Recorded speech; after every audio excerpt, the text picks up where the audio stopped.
Aujourd'hui, l'affaire Jacques Bouille, une affaire, un maire, un mépris de la justice.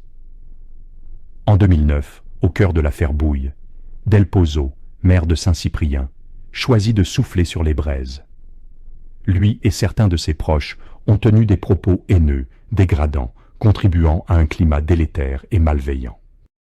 Lors du conseil municipal du 22 janvier 2009, Del Pozo qualifie l'ancien maire incarcéré, Jacques Bouille, de « vaurien », affirmant « Nous savons que vous avez été élu avec à votre tête un personnage dont on peut dire à minima qu'il est un voyou. » Le 3 novembre 2009, Del Pozo déclare « Personne n'a envie de voir revenir travailler dans la commune ceux qui ont été mis en examen, qu'ils soient coupables ou non. » Ce même jour, son colistier Jean Roméo enfonce le clou. Nous avons tous lutté pour bouter hors de notre cité un certain nombre de personnes qui étaient eux dans la malhonnêteté la plus totale.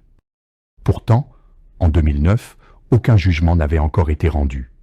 La présomption d'innocence a été piétinée sans aucune retenue. Tous les protagonistes de l'affaire étaient présumés innocents, ce que Del Pozo, avocat de profession, ne pouvait ignorer. Mais il a préféré les désigner comme des parias, à ostraciser, coupables ou non. Le 26 novembre 2009, il insiste, parlant des agents administratifs. Il est hors de question que ces personnes-là remettent les pieds dans la commune. L'engagement que je prends, c'est que le DGS, tant que je serai maire, ne reprendra pas ses fonctions au sein de la commune, pas plus que les autres personnes qui ont été mises en examen. En 2012, dans l'affaire du camping Al-Fourti, Del Pozo est placé en garde à vue. Il se plaint alors publiquement. J'ai été sali et meurtri par l'opprobre jeté sur moi et ma famille. Le respect qu'il réclame pour lui, il ne l'a jamais eu pour les autres.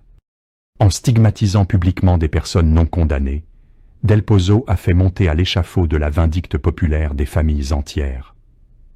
Mais jamais cela n'a semblé troubler ni sa conscience, ni celle de ses colistiers.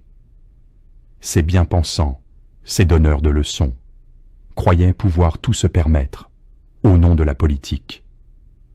Mais rien ne justifie la violence de leurs mots, ni le mal qu'ils ont causé. La suite, la semaine prochaine. Toujours avec des faits, toujours avec des preuves.